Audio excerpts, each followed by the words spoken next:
Our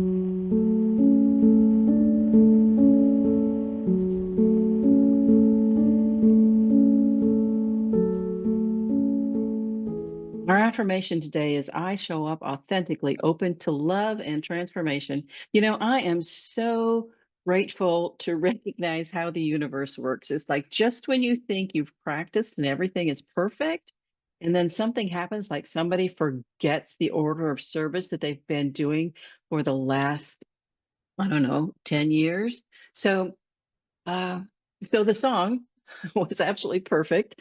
I love myself the way I am. Our topic's vulnerability, which, has been a stretch for me for years. For years, I've been developing this protective armor. I had it really, really well developed too.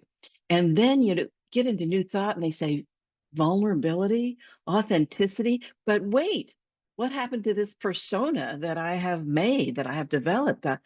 What happens to that? What can I reveal my thoughts and feelings? Will I be accepted if I do? Can I be vulnerable? I guess so, because what's the other option?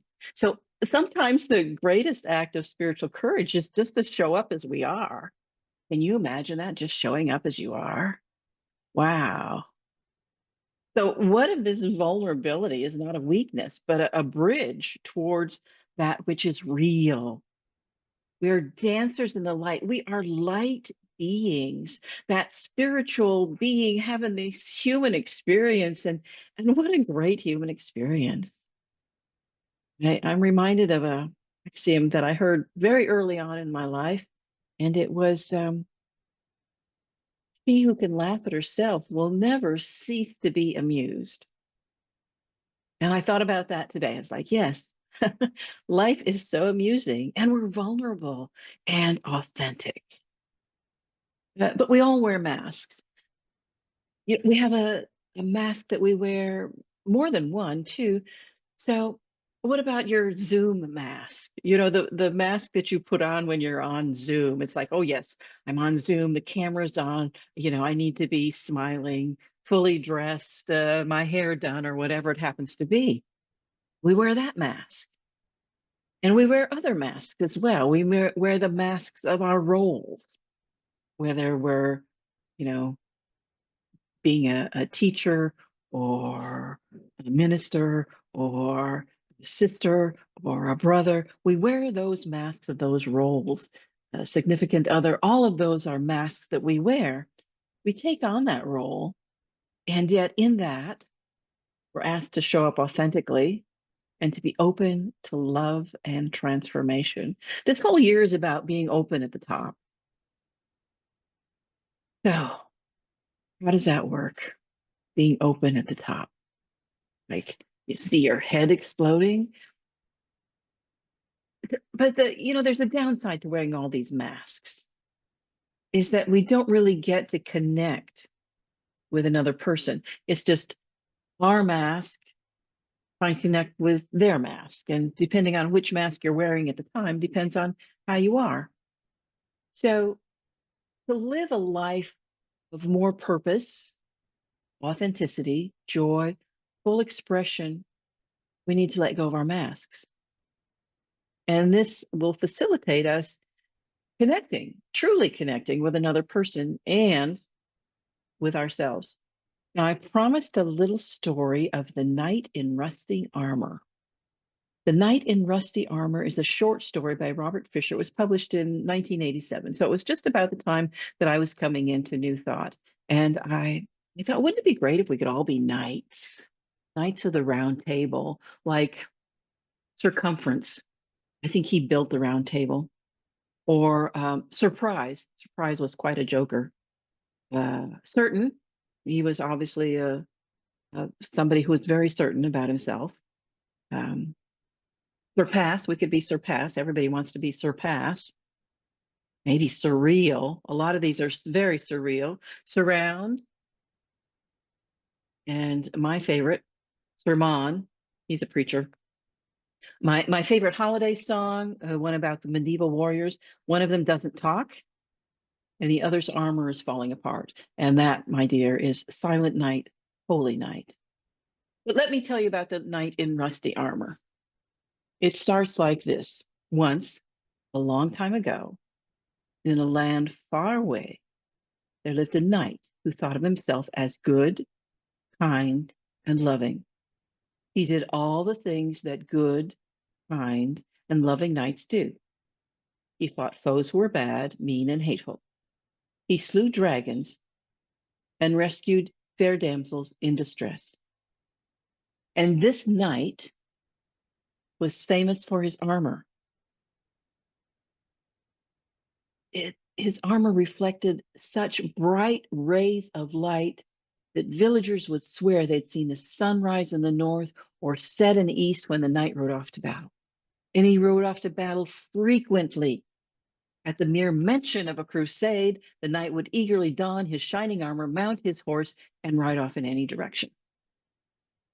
You know anybody like this? But this knight loved his armor so much that he started keeping it on all the time. He even refused to take it off to sleep. And, it was a full suit of armor. So it had the visor, the helmet, everything. So his wife couldn't really see him as he truly is. And after many of these adventures, she said, and they have this child, Christopher, and she says, look, either you take off the armor or I'm out of here and I'm taking Christopher with me. Now, the knight, of course, being a good knight, he doesn't want to lose his family. They are his heart and soul. So he tries to take his armor off, but it doesn't budge. He's had it on so long that it's rusted in place. Anybody feel like that? You've been wearing the armor so long, it's rusted in place and you can't really get it off? So this knight goes to a blacksmith to get help. And the blacksmith can't help him. He can't take it off because he realizes it's become one with him and he's going to need magical intervention to get rid of it. Magical intervention, something beyond the physical, maybe a metaphysical intervention would help. Anyhow, he decides to find Merlin, the magician. Of course, he could have gone to any practitioner, but he went to Merlin, and the magician tells him he's been hiding all his life and he needs to face the truth of life. Well, this knight has been doing good things all his life. What do you mean I need to face the truth of life? And so Merlin sends the knight on a quest. Have you ever been on a quest? And he reminds him that his purpose is to get rid of the armor, become his authentic self, to be vulnerable. And he sets him on the path of truth. Now we know that the path of truth is narrow, steeply uphill. So Merlin explains there'll be three castles. One is called silence, one is called knowledge, and one is called willing and daring. So as the knight enters each castle, he has to stay in the castle until he gets the message, the lesson that castle is going to teach him. This is a little harder than most of his crusades because going within sometimes is harder than going without. But he sets off and he enters the first castle, the castle of silence. Now the king is there. And the king also is on a path to self-discovery. And so the knight is talking to the king, but this kind of defeats the purpose of the castle of silence. So eventually the king leaves and the knight sits in silence by himself, maybe for the first time. And he thinks about himself and his situation. Have you ever been left alone to think about yourself and your situation, to take the silence necessary in each day to come to center? So he's in the castle of silence. And like so many people who are in meditation, he falls asleep. But that's okay because he's been in the silence and he falls into the deep sleep. And when he wakes up, his helmet has fallen away, which is great because now he can feed himself. I didn't mention before that there was a squirrel feeding him. Anyhow, you have to read the book. So next, he approaches the castle of knowledge.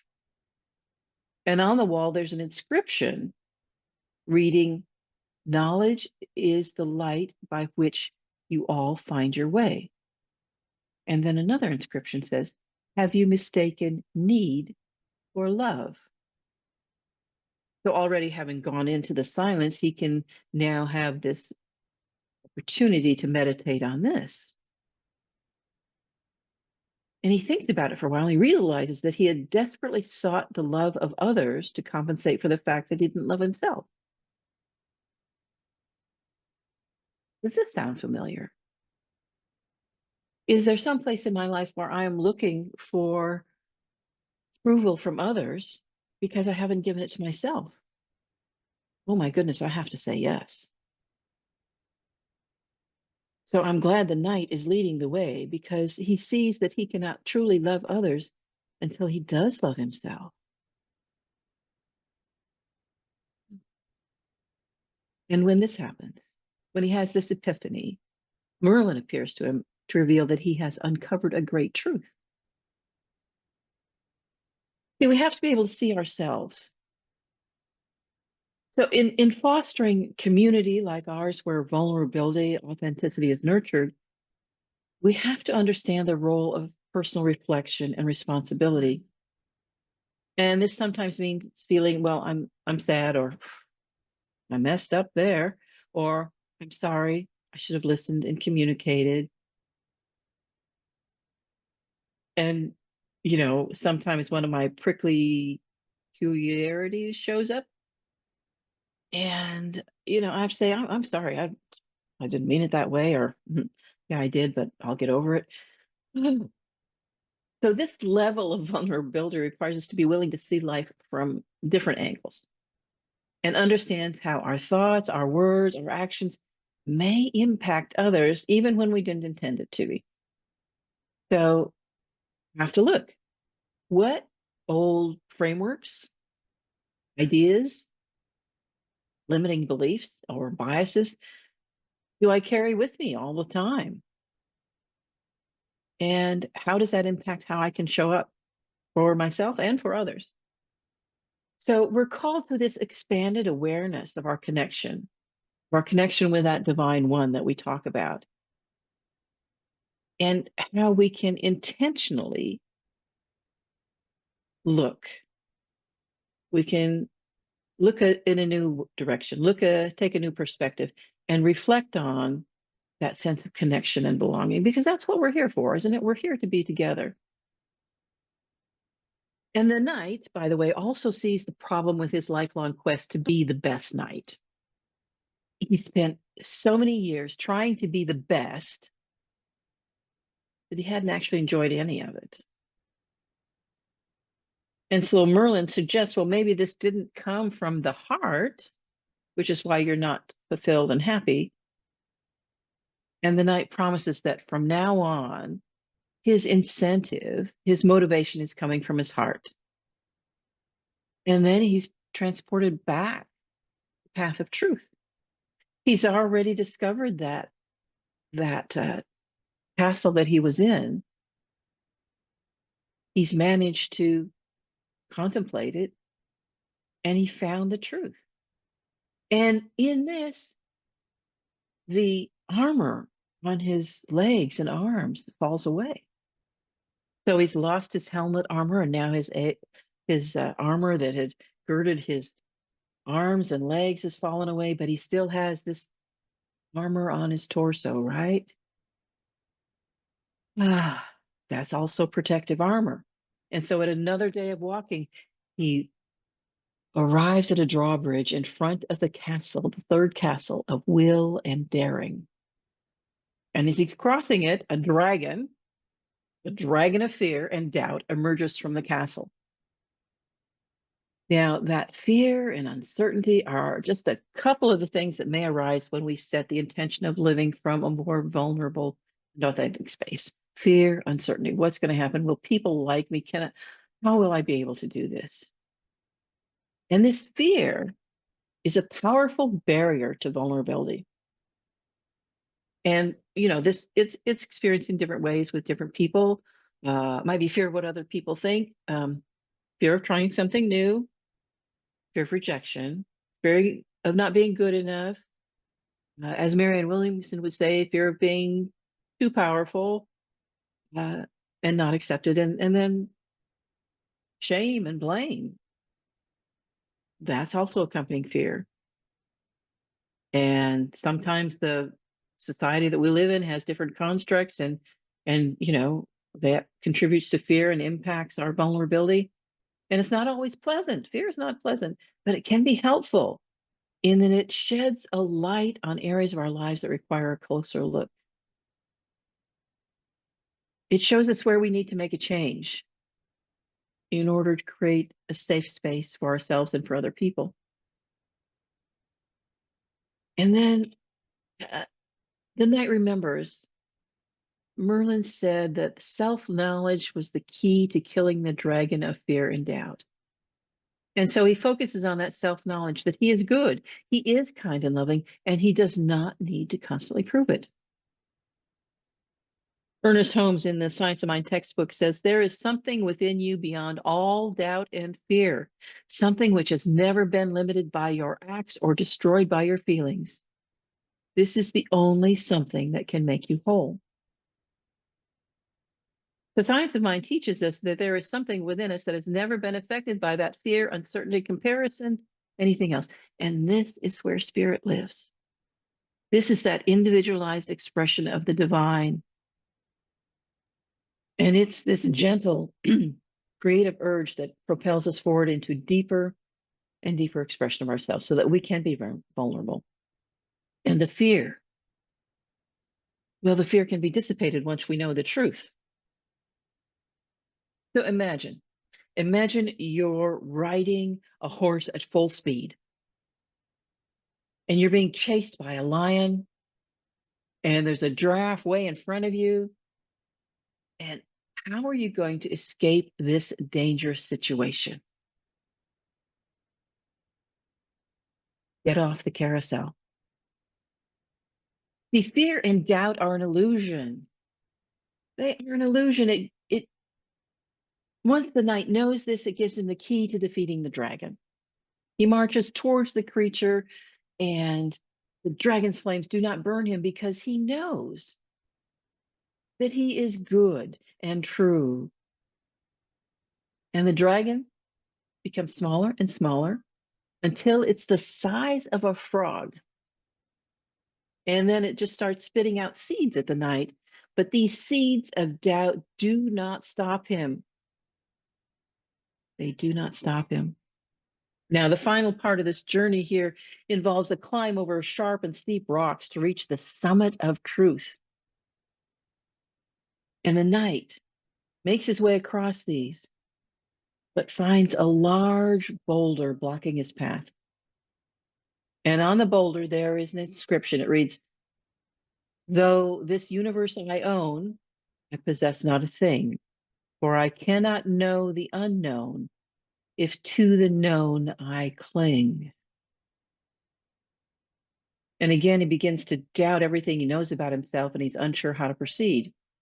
The only thing he knows is that he's hanging on to the rocks. And so he decides to trust a greater force.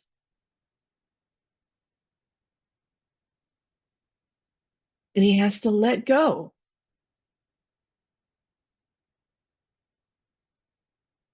He has to let go in order to know the unknown. And to be vulnerable is to be friends with that uncertainty. I love certainty. I love knowing exactly what I'm going to do at what time. And the thought or hint of uncertainty about what is to come, oh, that stops me in my tracks. And I don't know about you. I think most of us want a plan and then a backup plan and then a backup plan for the backup plan. And what I've known for myself is this hinders my ability to take a risk. Uncertainty is the hot part of the process. We did a whole class on uncertainty. And we may find that the cracks that uncertainty brings are paved over with the awareness of the one thing that is back of all things. And that awareness opens the door and invites us to step through. So, as the knight lets go of his guilt and excuses, he takes responsibility for his life and his actions. He feels a sense of calm wash over him, and he finds himself standing on the summit of truth. No armor. He's been able to let go of everything.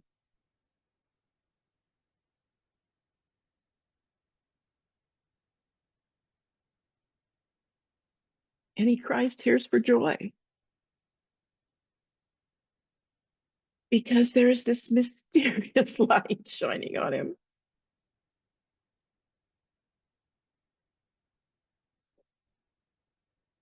Tears of joy for that light.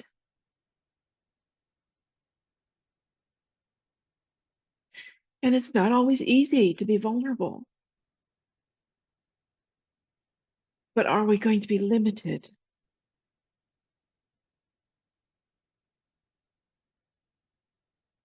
So I share with you a litany of wholeheartedness, and this is by Dawn Cooley.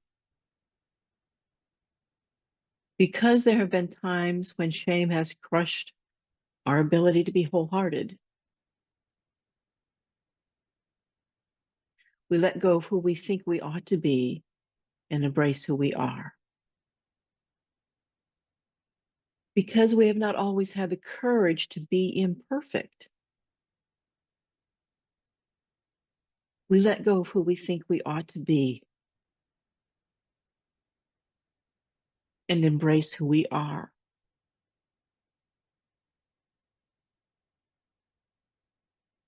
Because we have struggled to have compassion for ourselves and others, we let go of who we think we ought to be and embrace who we are.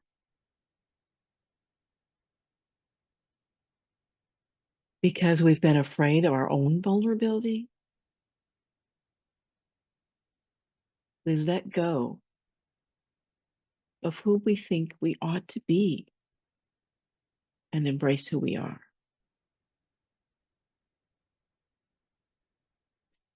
Because we're sometimes too scared to live authentically, we let go of who we think we ought to be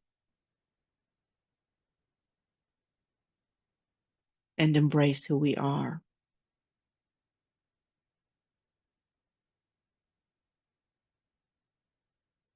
And because we want to be wholehearted people, confident in our worthiness and our belonging,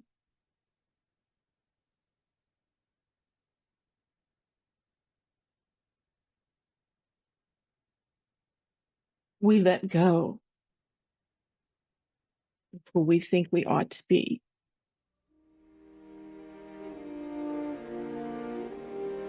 and embrace who we are.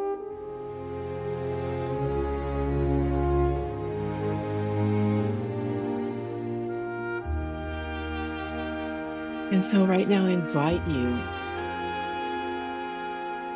to embrace who you are.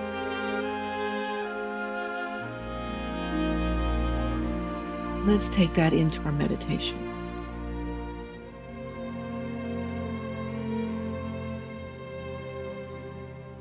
So this is a meditation, a script, and I have not listed the author. Oh well. So come inside, my love, and let yourself rest here. Deep into the core of you that is always home.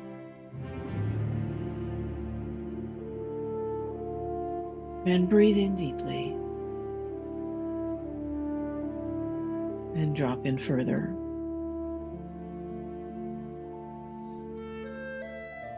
Closer. Relax and find it there. Your soul, your heart, yourself.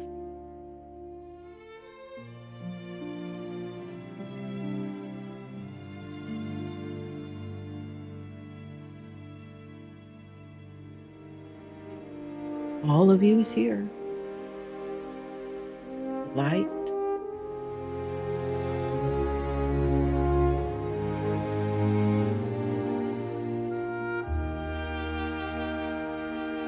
the dark,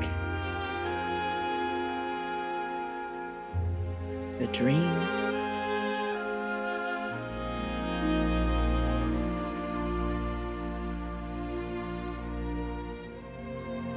the fears.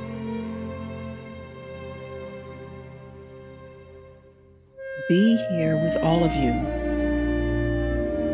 Open, present,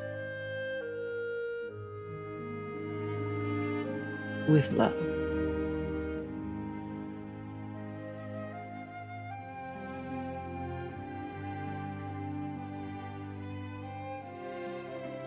Imagine your heart opening.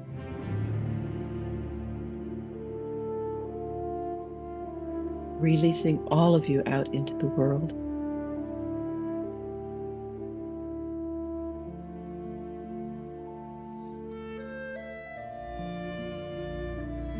Watch those pieces float away, those memories of pain, moments of shame, those visions of joy, those beliefs, experiences, and words. They're all a part of you, up there, floating in the world, visible.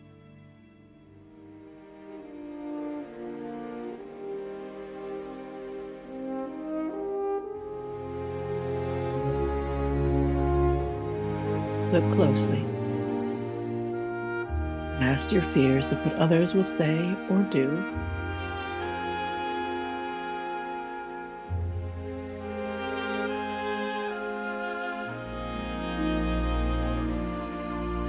And see the love, the connection.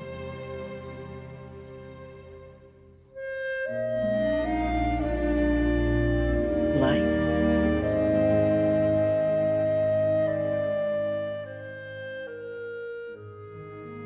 See the comfort your truths bring to others,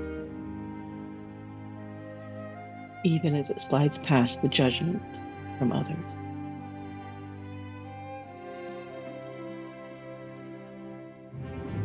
Your body vibrates with aliveness as it receives back the love and expands even more.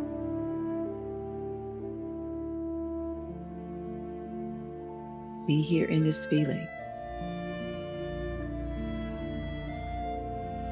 this vulnerable openness of your heart. Stay. And so it is.